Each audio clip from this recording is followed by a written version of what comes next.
Salam sejahtera untuk kita semua. Nama saya Franciscus Asisi Aditya Dwiandri, NIM 231200008. Di video kali ini saya akan membahas tentang pekerjaan ujian akhir sistem operasi saya, terutama untuk di video pertama ini untuk nomor 1. Soalnya kira-kira seperti ini, bisa terlihat di layar, yaitu menghitung gaji total karyawan berdasarkan gaji pokok dan tunjangan. Inputnya adalah nama, NIK, golongan, status perkawinan, dan jumlah anak. Lalu ketentuan untuk gaji pokok itu seperti ini. Golongan ada 4, 1, 2, 3, 4 dengan gaji pokok masing-masing 2 juta, 3 juta, 4 juta, 5 juta. Lalu ketentuan tunjangannya seperti ini. Untuk tunjangan istri itu diberikan untuk yang sudah menikah dan besarnya 20%.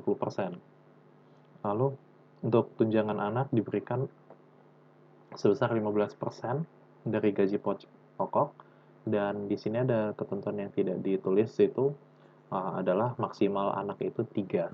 Jadi kalau dia tuh sudah lebih dari 3 anak, maka dia tetap mendapatkan sebesar 45% berarti. Lalu tunjangan transportasi sebesar 20% dari gaji pokok, sama seperti tunjangan istri. Lalu yang terakhir tunjangan komunikasi diberikan sebesar 200.000. Baik, seperti itu soalnya. Di sini saya sudah buat programnya. Awalnya saya ingin membuat programnya dari awal sekalian dengan merekam video ini, tapi ternyata terlalu lama waktu yang dibutuhkan dan juga hasilnya berantakan. Jadi saya butuh waktu untuk merapihkannya supaya dia lebih secara visual lebih enak dilihat. Baik, kita mulai. Dia tuh seperti biasa diawali dengan ini bin bash, lalu shock t as no case match. Ini gunanya untuk supaya input yang kita masukkan itu tidak case sensitive.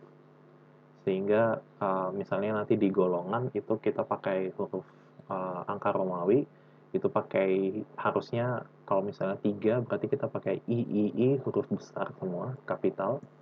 Tapi dengan no case match ini kita tanpa menggunakan huruf kapital pun dia masih bisa terbaca. Lalu berikutnya while, itu ulang, tidak sama dengan and. Ini hanya untuk looping supaya programnya ini bisa selesai sesuai yang ketika kita mau, dia tidak selesai dalam satu kali run saja. Seperti biasa, variabel ulang ini nanti ada di bawah. Do. Yang pertama yaitu echo, program gaji karyawan, ini tampilannya saja. Lalu nama, dia akan membaca nama. NIK, dia akan membaca NIK. Berikutnya golongan. Golongan, dia akan membaca variabel bernama golongan. Nah, variabel golongan ini dia tuh memiliki 4 ketentuan. Yang tadi ada 4 golongan yang seperti ini. Golongan 1, 2, 3, 4 dengan gaji masing-masing seperti ini. Maka itu saya menggunakan case di sini. Jadi case, kenapa saya menggunakan case? Karena di dalam percabangan yang ini dia tidak ada ketentuan matematika. Seperti misalnya golongan harus lebih kecil dari 1, lebih besar dari minus 1 misalnya. Nah, dia tidak ada seperti itu. Dia cuma membaca input, sehingga saya rasa lebih cocok kalau saya gunakan case di sini. Jadi case itu dia membaca golongan. Kalau dia tuh hasilnya itu adalah case-nya itu adalah 1, huruf angka Romawi 1, maka muncul satu variabel namanya goal, dan dia tuh bernilai 1, string. Dengan muncul satu lagi variabel namanya gaji pokok, variabelnya adalah besarnya adalah 2 juta, seperti sesuai ketentuan. Nah, berikutnya yang lainnya sama. Jadi kalau dia tuh golongannya 2, maka goalnya tuh 2 dan gaji pokoknya 3 juta. 3, 3 dan 4 juta, 4, 4 dan 5 juta. Goal ini hanya akan muncul nanti di paling terakhir. Baik, jadi seperti ini untuk ketentuannya masing-masing. Lalu karena saya menggunakan case, maka ditutup dengan ESA. Berikutnya, oh ya, jadi dari case yang ini kita akan mendapatkan 2 variabel, yaitu variabel goal dan variabel gaji pokok. Berikutnya, status perkawinan. Di sini dia akan muncul variabel namanya kawin, dan dia sekali lagi saya menggunakan case karena dia tidak ada ketentuan aritmatiknya. Eh, seperti misalnya kawin harus lebih kecil dari 5, lebih besar dari 3 misalnya.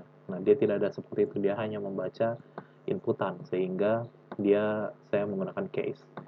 Dan kalau inputannya itu adalah sudah kawin, saya menggunakan status perkawinan sesuai dengan KTP, sudah kawin, maka dia akan muncul satu variabel baru namanya tun1 atau tunjangan 1. Itu besarnya adalah 20 dikali gaji pokok dibagi 100. Nah, ini sesuai ketentuan karena dibilang kalau dia sudah menikah dia 20% ya dari gaji pokok seperti yang bisa dilihat. Nah, kenapa saya membuat dia menjadi 20 dibagi 100? Karena di dokumen BAS itu dia tidak bisa membaca floating point. Dia tidak bisa membaca tipe data yang desimal, sehingga saya harus mengakali dengan cara dikali 20 dibagi 100. Bisa menggunakan desimal, tapi dia agak sedikit ribet. Sehingga saya muncul, itu besarnya ini 20% ya, jadi 20 per 100. Lalu, kalau dia bukan inputannya itu selain sudah kawin, maka dia tun1 itu besarnya adalah 0 di situ. Nah, dari status perkawinan ini, dari case yang ini akan muncul satu variabel yaitu tun1, yaitu adalah tunjangan 1.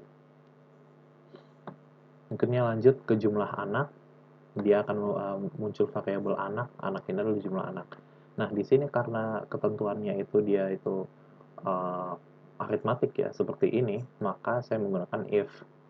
Jadi bisa dilihat, kalau anaknya itu dia jumlahnya tuh 0 sampai lebih kecil dari 3, maka dia akan muncul satu variabel baru namanya tun2 atau tunjangan 2 yang besarnya itu adalah anak dikali gaji pokok dikali 15 dibagi 100. Ini sesuai ketentuan ya, karena kan kalau anaknya itu 1 berarti 15%, anaknya 2 berarti 30%, kan seperti itu. Jadi tunjangan anak ini diberikan kepada karyawan sebesar 15% gaji pokok. Artinya kan 15% kali jumlah anak kali gaji pokok. Nah, di situ jadi ya kita buat kayak gini. Jumlah anak dikali gaji pokok dikali 15%. 15 bagi 100. Seperti itu. Nah, bagaimana kalau anaknya tuh lebih dari 3? Seperti yang tadi dibilang, dia tuh maksimalnya 3. Sehingga kalau dia tuh lebih besar atau sama dengan 3, maka dia totalnya tuh hanya adalah 45%. Karena 15% dikali 3 kan. Jadi gaji pokok dikali 45%. Itu untuk variabel tun2-nya. Sementara yang lain, kalau misalnya ada orang yang niat membuat dia anaknya itu minus, maka tun2 itu besarnya adalah 0. Dari jumlah anak ini akan muncul variabel baru, yaitu adalah yang diambil adalah variabel tun2 atau tunjangan 2. Seperti itu. V untuk mengakhiri if, lalu yang berikutnya tunjangan 3. Tunjangan 3 itu besarnya adalah 20% dari gaji pokok. Ya, karena dia tidak ada ketentuan apapun, jadi kita bisa langsung tulis dia tun 3 itu adalah gaji pokok 20%. Tunjangan 3.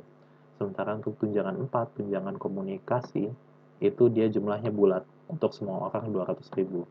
Sehingga besarnya hanya kita perlu ditambah 200.000 seperti itu.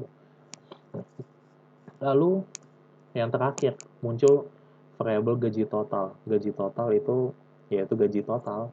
Jadi besarnya adalah gaji pokok ditambah seluruh tunjangan yang tadi sudah dibuat. Tunjangan 1, tunjangan 2, tunjangan 3, tunjangan 7, tunjangan 4. Oke, setelah semua operasi perhitungannya itu dilakukan, maka ini yang akan dimunculkan, yaitu dia akan munculnya seperti ini, hasil gaji, nama, dia akan membaca nama, NIK dia akan membaca NIK, golongan dia akan membaca variabel goal, yang tadi itu yang di atas goal sama dengan, nah yang ini, goal sama dengan 1, 2, 3, dia akan membaca yang itu. Lalu gaji pokok, dia membaca variabel gaji pokok, tunjangan istri tunjangan 1, anak 2, transportasi 3, komunikasi 4. Sehingga total gajinya adalah gaji total yang ini. Seperti itu. Nah, yang setelah selesai ini untuk looping ya, mau mengulangi program atau tidak. Kalau dia jawabannya tuh N, yang kayak tadi dibilang, ini kan dia selama ulang itu, variabel ulang itu nilainya bukan N. Nah, berarti kalau misalnya kita beri jawabannya itu N, maka dia akan selesai. Dia akan keluar dari looping dan dia akan bilang sampai jumpa. Baik, seperti itulah program yang saya buat. Kalau misalnya kita mau coba run, dia akan muncul seperti ini. Misalnya kita buat nama, misalnya Agus. Ini kan misalnya kita buat sembarang saja 1, 2, 3, 4, 5, 6. Golongannya misalnya kita buat dia golongan ke apa ya bagusnya, golongan ketiga, misalnya golongan ketiga supaya agak gampang hitungnya. Golongan ketiga, status perkawinan, sudah kawin ya, dan jumlah anak, misalnya jumlah anaknya itu dia normal 2. Nah, maka dia akan muncul seperti ini. Namanya Agus, NIK-nya 1, 2, 3, 4, 5, 6, golongannya 3, lalu status perkawinannya itu maaf mana tadi, dia sudah kawin ya, berarti dia sudah ada istri. Nah, 20% dari 4 juta itu adalah 800.000, berarti sudah benar. Sama dengan tunjangan transportasi karena besarnya sama, di 800.000 juga. Terus tunjangan anak karena dia itu 2, berarti 30% dari 4 juta adalah 1.200.000. Sementara tunjangan komunikasi 200.000. Total gajinya adalah 7 juta, seperti itu. Berarti ini dari operasi matematikanya sudah tidak ada yang salah. Lalu kalau misalnya kita mau mengulang, kita tekan Y. Kita buat yang baru misalnya. Terus NIK-nya 69420, golongannya misalnya golongan 4. Dan status kawinnya misalnya dia tidak kawin ya, belum kawin. Sebenarnya status perkawinan apapun ini dia akan hitungannya itu tidak kawin ya, sehingga dia tidak ada dapat tunjangan istri. Karena kondisi yang dimasukkan itu adalah kalau dia statusnya adalah sudah kawin. Tuh, belum kawin. Tapi dia belum kawin, tapi dia sudah punya anak. Misalnya anaknya tuh 5 misalnya, dia adopsi misalnya. Kalau dibuat, maka dia hasilnya jadi gini. Gaji pokok itu 5 juta, lalu karena dia tuh statusnya tuh belum kawin, maka dia tidak ada tunjangan istri. Lalu anak, itu dia 5 anak, tapi karena maksimalnya tuh 3 anak, jadi dia 45%. Dan kalau dihitung seharusnya 45% dari 5 juta itu adalah ini, 2.250.000. Tunjangan transportasi 20% dari 5 juta yaitu 1 juta, dan komunikasi 200.000. Nah, sehingga yang diperoleh total gajinya adalah 8 juta 4,5. Baik, jadi kira-kira seperti itu. Kalau kita mau selesai maka kita end dan dia akan sampai jumpa. Baik, seperti itu program yang saya buat. Terima kasih sudah memperhatikan. Berikutnya saya akan menjelaskan tentang soal kedua. Terima kasih.